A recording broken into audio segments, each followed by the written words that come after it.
too, to consider the waters and the connection, like historically too, about what the waters meant, not only as like a means of sustenance for our bodies and for watering the plants and the renewal of the earth and cleansing, as a mode of travel. Before we had these paved interstates, we had our own set of interstates on the waters, and I think that's important to consider when we're thinking of this history.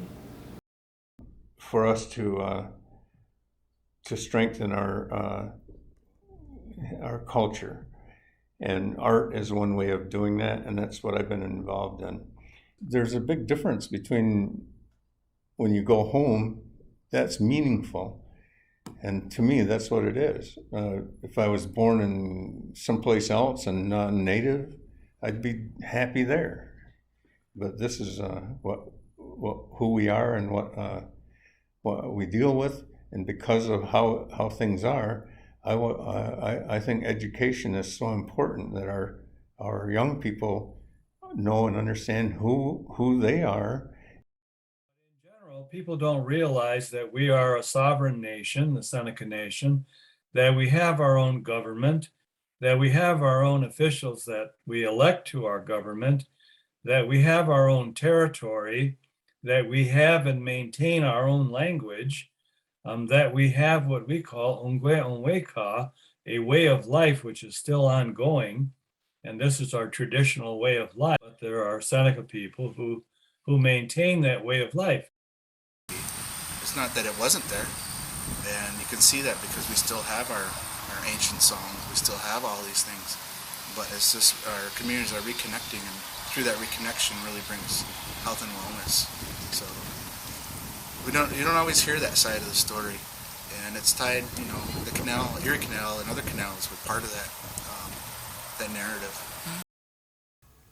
People are so mindless when it comes to appreciation and gratitude for the really good things that they do have. And that's what we're really dealing with here. Picture, most people will say, well, it doesn't affect me, so I'm not going to do anything about it. And that's the change that we're really trying to get people to think about we, but everybody's about today and me. So making that change, of going from me to we is a big one. On in our communities at the time. And so what happened to some of the medicinal knowledge? What happened to some of the fishing knowledge? What happened to some of the hunting knowledge and gathering of plants? All these things are now hindered because of all these other external influences that are coming into Haudenosaunee communities. And if you look forward thinking from that, if you tie all those things together, and that brings into the current work that I do today, is kind of looking at some of those, we would call it traumatic historical incidents that happen in our communities that may have played into the health disparities that we see today as Indigenous people.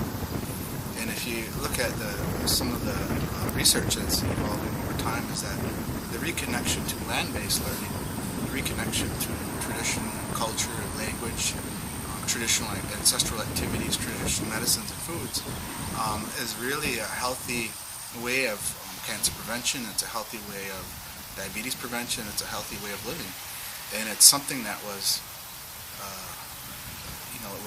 it was still there. It's never disappeared.